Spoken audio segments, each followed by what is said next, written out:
အားလုံးမင်္ဂလာပါကျွန်တော်အင်္ဂလိပ်စကားကိုအမြန်ဆုံးပြောနိုင်ဖို့အတွက်ကျွန်တော်ဒီလိုအရန်လွယ်ကူမှအသုံးဝင်တဲ့စာကြောင်းလေးတွေကိုတည်ထားဖို့လိုအပ်ပါတယ်ဒီဗီဒီယိုလေးမှာတော့ဥပမာလေးတွေနဲ့ရှင်းပြပေးသွားမှာဖြစ်ပါတယ်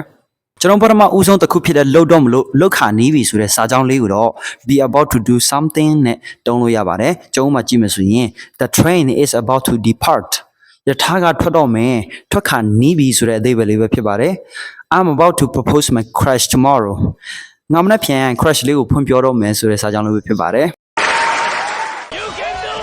ဆိုတော့ကျွန်တော် load ခါနီးပြီး load တော့မယ်ဆိုတဲ့စာကြောင်းလေးကိုတော့ be about to do something နဲ့တုံးပြလို့ရပါတယ်ကျွန်တော်နောက်တစ်ခုအနေနဲ့ဖြစ်တဲ့လှုပ်တင်တာကြားပြီဆိုတဲ့စာကြောင်းလေးကိုတော့ it's about time နဲ့တုံးပြလို့ရပါတယ်ကျွန်တော်ဥပမာကြည့်မယ်ဆိုရင် it's about time you found a new job မင်းအလုပ်သစ်ရှာတင်နေတာကြားပြီရှာဖို့အချိန်တန်ပြီဆိုတဲ့အဓိပ္ပာယ်လေးပဲဖြစ်ပါတယ် it's about time you told her how you feel သူမကိုမင်းဖွင့်ပြောဖို့အချိန်တန်ပြီဆိုတဲ့စာကြောင်းလေးပဲဖြစ်ပါတယ် Yeah, boy. ဆိုတော့ကျွန်တော်တခုခုကိုလှုပ်ဖို့အချိန်တန်ပြီးဖြစ်တဲ့လှုပ်တင်နေတာကြားပြီဆိုတဲ့စာကြောင်းလေးကိုတော့ it's about time နဲ့တုံးပြလို့ရပါတယ်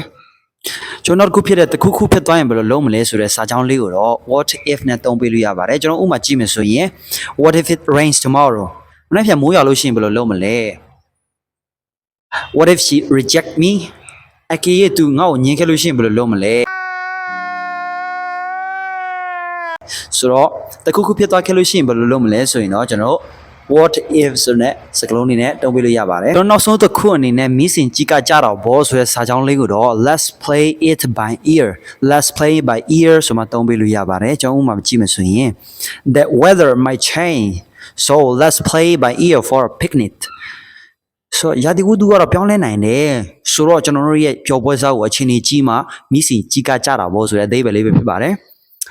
I don't know how she will react, so let's play by ear and see what happens.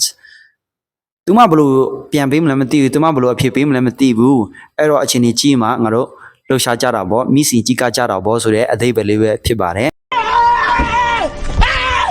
Why are you running?